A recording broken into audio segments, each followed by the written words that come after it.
Hey everyone, welcome back to bageltcg, and happy Monday. Mondays mean deck techs, and today we're going to be looking at Boost Dash, which is currently probably the strongest, most aggressive, and simplest deck, as well as the cheapest deck probably in the Classic Constructed meta right now. So a lot going for this deck, and I think it was the most requested deck in our tier list last Friday. We're going to be trying to stick to the format of deck techs on Monday, tier lists on Friday, and on that tier list video, you can vote for what you want to see in the deck tech on Monday.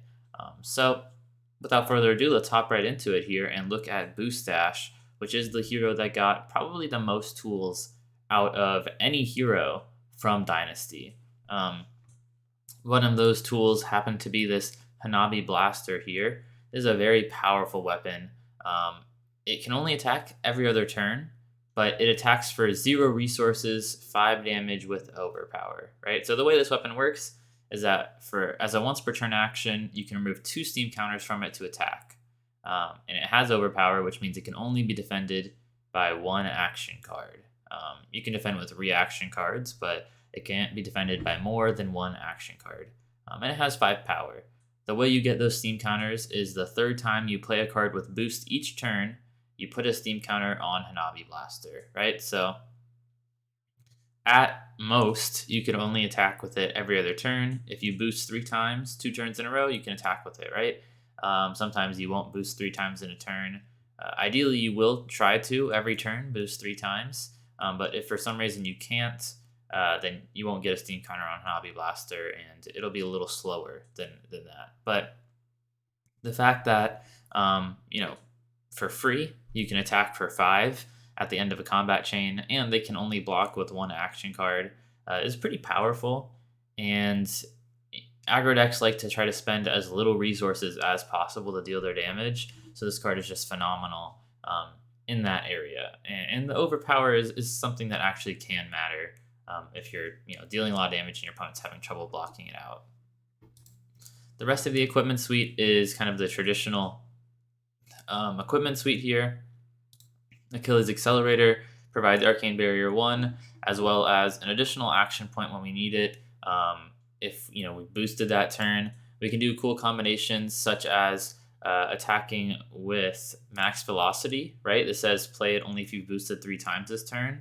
It doesn't have go again itself, but you can attack for 10 with 2 resources here, a huge amount of damage with a pretty significant cost, though. Obviously, boosting 3 times in a turn is not always possible, but if you can make that happen and you get a steam counter from boosting 3 times that turn, you can do max velocity, pop Achilles Accelerator to get an action point back, and then attack with Hanabi Blaster, right? And that's 15 damage right there, just with those 2 cards, not even counting the 3 times you boosted, right? So in a perfect world, let's say, right, you boosted 3 times was 3 red 0 to 60s, right? 0 cost, 4 damage, 3 times in a row. That's 12 damage.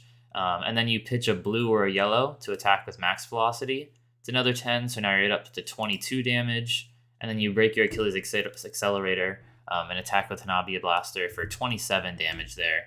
And that's pretty powerful. I mean, there's a 5-card hand, but you could even do it on a 4-card hand if you have Teklo Core to pay for the resource cost on max velocity. But pretty powerful, getting that extra action point when you need it. Crown of Providence here. Aggro decks really prefer to have that filtering, being able to take a hand that has maybe too many blues or not enough blues and filter into either getting less or more resources when you need it. That's what Crown of Providence is really for. And sometimes if you have a really bad card and you have to arsenal it, you can filter it away with Crown of Providence. Outside of that, 2 block is pretty nice, and it does give you some protection from Command and Conquer. Goliath Gauntlet, this you destroy it to give your next attack with cost 2 resources or greater plus 2 power. So basically just 2 damage on your arm piece, right? The most common target is going to be Combustible Courier here, because this is, I believe, your only card that even really has a significant on-hit, like an on-hit that really matters. And this one says, if it hits your next attack, you boost this combat chain, gets +3, right? So if it's hitting, that's a big damage boost of 3 power on your next attack. So you're going to usually try to use the Goliath Gauntlet on this card to come in for 6 and give it an increased chance of hitting and getting +3 on your next one, right? So if it comes in for 6 and hits, that's a 2 for 9 power, which is almost as good as max velocity there. And then lastly, Teklo Foundry Heart. This will block for 3 total throughout the game. And for 1 resource, you can banish the top 2 cards of your deck. You get a resource for each Mechanologist card. And since all of our cards are Mechanologist, you basically just go up 1 resource. So you can turn 1 resource into 2 every turn. This obviously does get you through your deck pretty fast, though. So you don't always want to do it, but sometimes you'll notice you do need maybe that extra resource, and Teklo Foundry Heart can get you there. So that's kind of the default loadout here. And then the deck is pretty straightforward as well. It's a lot of boost cards, just attacking for the most damage we can every turn. The default item that we're going to start with, since Dash gets to start the game with a Mechanologist item with cost 2 or less in the arena, is going to be this Teklo Pounder from Everfest. Cost 2, enters with 3 steam counters on it, and it's destroyed when it has no steam counters left. Once per turn, when you boost for the first time that turn, right? So once per turn effect, you remove a steam counter from it, and that attack gets +2. So basically does 6 damage across 3 turns, which is pretty powerful when you get that first one for free. Being able to kind of start the game with 6 damage in play, and you've got Goliath Gauntlet, so you're kind of starting with just 8 damage already in play before the game even, before a card's even resolved. You've got this 8 damage already, so pretty powerful there. And it's nice to be able to line it up with stuff like Combustible. If you can use Goliath Gauntlet and Teklo Pounder on this, it'll come in for 8, which is going to make it a lot more likely to get its on hit. And then the rest of this deck is either going to be efficient attacks or efficient cards to pitch. We have high speed impact here. This is the on hit doesn't matter that much. It says when it hits your next attack you boost gains dominate, but we don't really have huge attacks that deal a ton of damage, so the dominate's not going to matter. It would matter if it worked on max velocity, but you don't boost max velocity, so it won't work on that. So you're mostly just using this for the rate, which is 1 resource for 4 damage with Go again when you boost it, which is pretty good. Max velocity is obviously our big power card of the deck. Usually you'll want to try to set up turns either by arsenaling this or arsenaling 0 cost attacks for when you draw it to try to get this off. The more max velocities that you can get off throughout the game, the higher chance you have of winning, basically, because 2 resources for 10 damage is basically the best rate you can get in Flesh and Blood. So you're going to try to get this off as much as you can. The blues in this deck are almost all just for pitching, but you do want to make it so that if you have to play it, you can. And Magnetic Shockwave is nice. Some decks really need their equipment, and so if you can boost a few times, this says that they have to defend with X equipment, where X is the number of times you've boosted. So you'll boost, like, let's say 3 times first, then attack with it, and they'll have to block with 3 equipment. And if their equipment breaks, if it's like a ninja headpiece, for example, or Fiendal Spring Tunic, this can be sometimes nice to break it, but usually your blues are going to be for either blocking for 3 or for pitching for 3.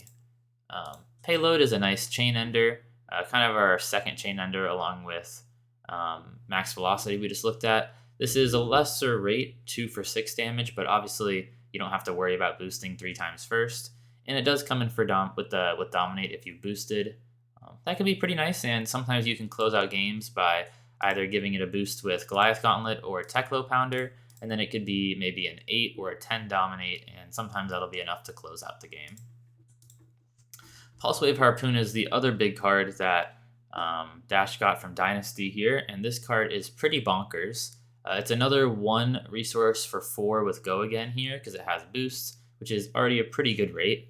But it says when this attacks a hero, they reveal X cards from their hand, where X is the number of times you've boosted this combat chain. Choose an action card with defense less than or equal to X, then add it to this chain link as a defending card. So pretty powerful effect. I mean, you are basically making your opponent put their strongest card, or maybe second strongest card, from their hand onto the chain link defending this, and especially against aggro decks that are usually going to just choose to take all of the damage and then attack with all 4 of their cards. This kind of takes that choice away from them, right? So Often, if you see they only have one blue, maybe you'll take that blue and make it so that they can't pay for everything. Or if they have one really powerful card, right, like against Briar, they have Channel Mount Heroic. You might add that to the chain defending this, just so they're not able to play that, right? So very powerful effect. Usually you're going to boost 3 times or 2 times before this, so they'll reveal 2 or 3 cards, and then you'll add something to the chain defending this with the block 2 or 3. Ideally, you're going to get it to 3 just so you can take basically any card, because most cards are not going to have more than 3 defense. Especially action cards aren't going to have more than 3 defense. So usually you're going to try to boost 3 times first, and then they'll have to reveal at least 3 cards out of their 4, and you can take one and make a defense. So already a pretty good rate, but it also has the ability to take cards from your opponent's hand that they would, when they're trying not to defend with those cards. One of our other really powerful cards here is Spark of Genius. This is one of the reasons that even though this is an aggro deck, it actually likes to go first pretty often, because with these 3 Spark of Genius, you're able to often take one of your items and put them into play at the first turn of the game, or you can also just play them straight up, but it gives you kind of additional copies, right? So you're starting with 1 Teklo Pounder in play, so that means you have 2 more in your deck and 3 Teklo cores. So that's 5 items, but with 3 additional Spark of Genius, you have 8 total ways to find them, meaning you have a pretty good chance of getting one out on your very first turn of the game. So if you win the dice roll, you're often going to choose to go first and try to get that extra item out, and then arsenal a powerful card. Outside of that, it's pretty powerful combination to do at the end of the chain. So if you've boosted this turn, you draw a card. Is a pretty powerful line here. So what you can often do is attack with all your cards. You can play this for either 4 resources if you have a bunch of resources left over and you're trying to get Teklo Pounder, or the most common play is to play it for 0 resources. Then you're going to search your deck for this Teklo core, put it into play, and then draw a card, which you're going to be able to arsenal, which is pretty powerful as well. So lots of things you can do here. It doesn't have Go Again itself, so usually you're going to have to arsenal that card you drew, but you can gain an action point with the Achilles Accelerator here if you want to keep going after playing the Spark of Genius. So some tricky lines you can do there, and just a very powerful card overall, being able to, usually for 0 resources, just go find Teklo Core, but then also draw a card after. And that's just great. I mean, that's just a very powerful combination to get 4 resources, right, with Teklo Core, and draw a card is really nice. Since Teklo Core does say, at the beginning of your action phase, remove a steam counter and gain 2 resources, and it has 2 steam counters, so it'll gain you 2 resources 2 turns in a row, right? So pretty powerful card here, and often it'll just be a blue that we're going to pitch, but if we can, we'll play it too. But sometimes you're going to want to pitch it just so that you can find it later with the Spark of Genius here. We're playing Rainbow of quite a few cards here. We're playing Rainbow TBone. This is just a really good 0-cost attack. We want to play all the 0-cost attacks we can, because we are trying to get off max velocity and Hanabi Blaster as often as we can, right? And so when you're trying to meet condition of boosting 3 times in a turn, you really want to have cheap boost cards, since you are trying to boost 3 times in a turn, right? So 0-cost boost cards, there's currently 2 in the game, T-Bone and 0 to 60, and we're playing all 9 of each. T-Bone is the weaker one because it does 1 less damage, comes in for 3, 2, or 1. And then it does have a nice effect sometimes if you're able to get multiple of them together, where your opponent has to, if you control a card on the combat chain that was boosted, the defending hero must defend T-Bone with an equipment they control if able. So sometimes you are able to snipe good equipment they've got, like Tunic or Mask of Momentum, stuff like that. Our other 0-cost is the very good 0 to 60. This doesn't have any effect other than boosting, but it comes in at a great rate. The red has 0 resources for 4 damage, and the yellow even a fine rate of 0 resources for 3 damage. So both pretty good, and we're pretty happy to see any of these 0-cost attacks when we're trying to get off our max velocities. We've already talked about Teklo Core and Teklo Pounder. We've got Throttle here. This is a bit more of an expensive boost, but also still a good rate. 2 resources for 6 power here. Or the blue we play mostly is a blue, but sometimes it's nice if we have too many blues in hand to be able to play this out as 2 resources for 4 power, which is not ideal, but if we need to, we can do that. And then our last card in the deck is Zipper Hit. Another rainbow here. This is still a pretty cheap and efficient rate. 1 resource here, and then 5 power on the red, 4 power on the yellow, and 3 power on the blue, but all solid rates as well. So we've got rainbow of these 3 different attacks: zipper hit, 0 to 60, and T-bone. And then the rest of the deck is just pretty aggressive. So when you pick this deck up, you'll realize it is quite straightforward. You're really just trying to basically count numbers, right? You're trying to do the most damage you can with every hand. Now, the downside of boosting is you're going through your deck kind of twice as fast, right? Because every time you boost, you banish the top card of your deck. And then if it's a mech card, the card that you boosted it with gets go again. So you're able to give almost all your cards go again. Everything in your deck is a mech card, so you're never going to miss. But you are going through your deck twice as fast. Every card you play is also banishing a card for the most part. So if your opponent is able to block all of your damage, if they're a very good defensive deck, they only need to block out 30 cards usually, right? And by that point, if you haven't killed them, you're going to be out of deck and you'll lose just by not having anything else to play. The difference is we have a nice sideboard here. And this sideboard is very good into the Guardians specifically that want to try to block you out, and into any kind of other control deck that you think will be strong enough. If you think they are good enough at blocking to make it so you can't kill them with your first 30 power cards, you're gonna want to play this package instead. So we've got some defense reactions with 3 Fate Foreseen, 3 Sink Below, and 2 Unmovable. These are all efficient blocking cards because we're basically changing our game plan entirely. We're going to switch from an aggressive deck to a setup deck where we're trying to block, block, block, and set up these item combinations here. So 2 Induction Chamber and 3 Plasma Purifier. Once you have all 5 of these items on the battlefield, you're able to attack every turn for 15 damage by pitching a blue to give your weapon +3, and then you're able to attack with 2 more blues using these induction chambers and your Tecloplasma pistol. So that's kind of a different sideboard plan we'll slot into. That's a very different type of deck, and you only do it if you don't think you have enough damage to kill them because they're a really good defensive or blocking deck, right?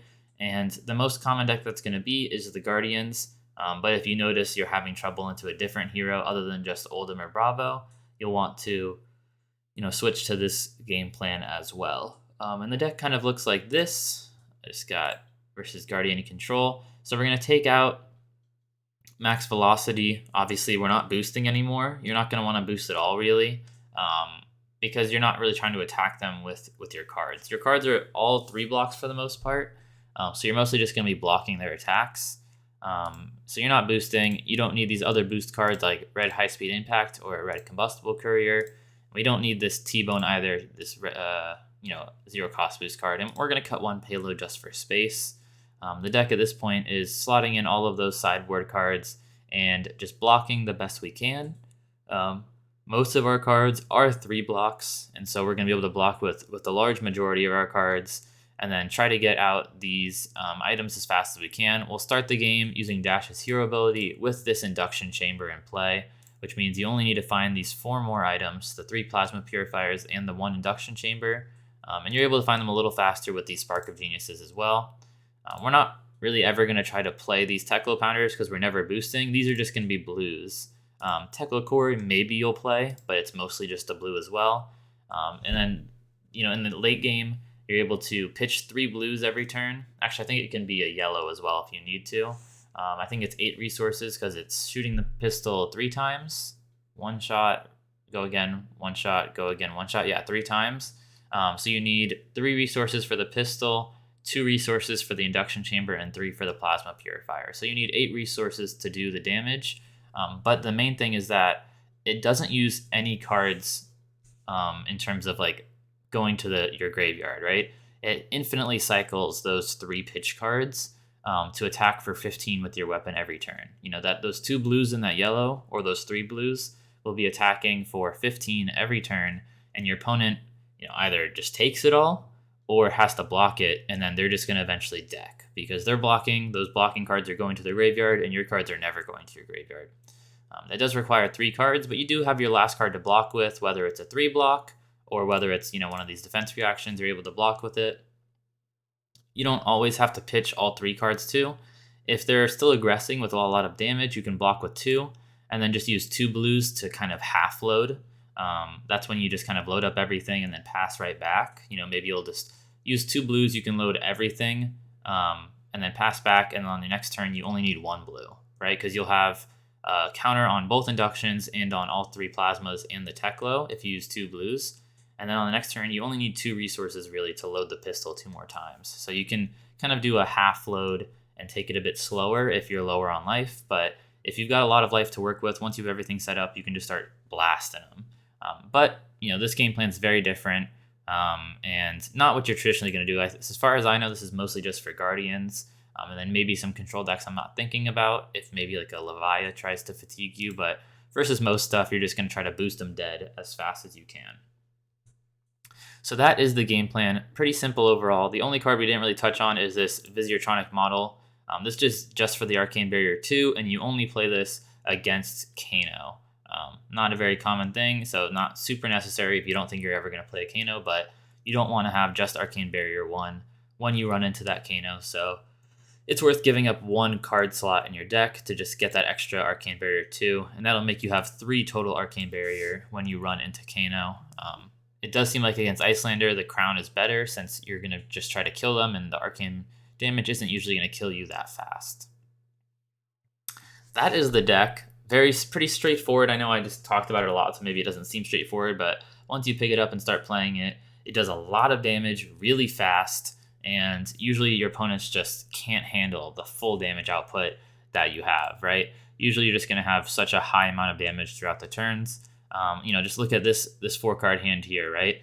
If we can just pitch, if this is our first turn, we're just going to play Spark of Genius to get another Teklo Pounder, which is already pretty powerful because we're going to start with 1 Teklo Pounder in play, right? So if we're going first, we'll pitch this blue and then probably this High Speed Impact to pay 4 resources with Spark and get Teklo Pounder number 2. Amazing. If we're going second and we're keeping all these cards, our opponent just passes back.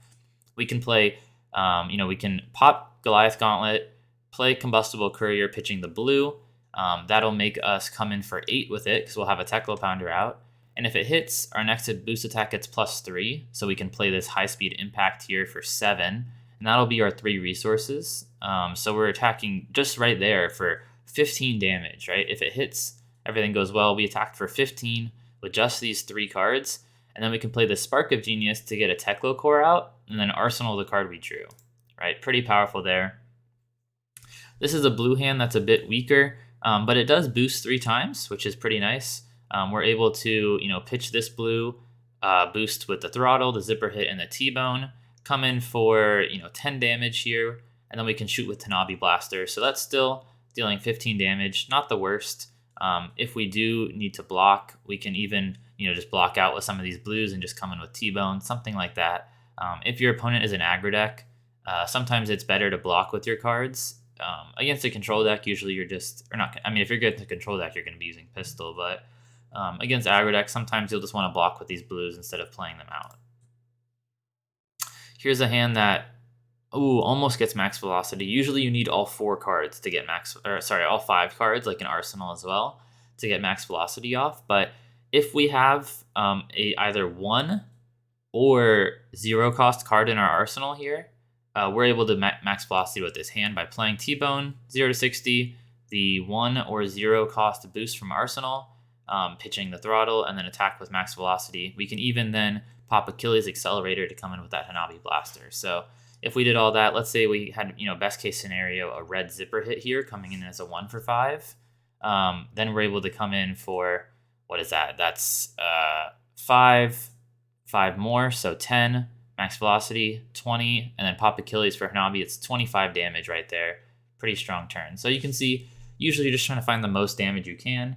If your hand's a lot of blues, like we saw, for example, with this hand, you might just be blocking with all 3 blues and then Arsenal throttle if you're against like an aggro deck, right?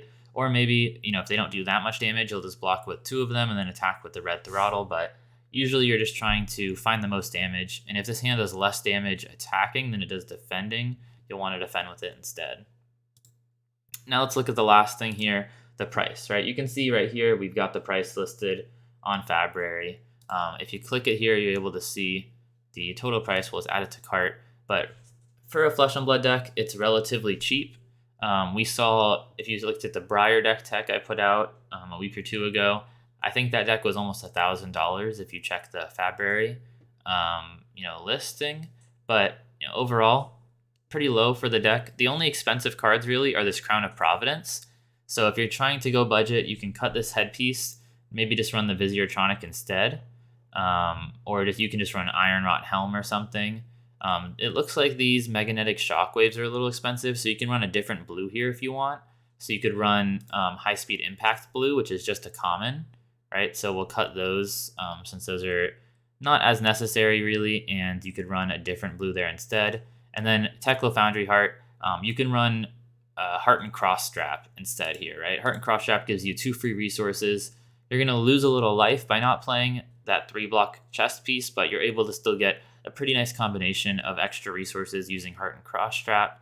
Another common that cost almost nothing. So I'm just going to cut those Magnetic here because, once again, not super necessary. And I think there's one other Magnetic in here maybe. Yeah, let's cut that. And so if we're just cutting those cards for some commons, you get the deck down to, before optimizing, 225 here. So pretty cheap. And then all you need to do to upgrade it, you don't really even need those Magnetic Shockwaves. They're just a blue fill-in card.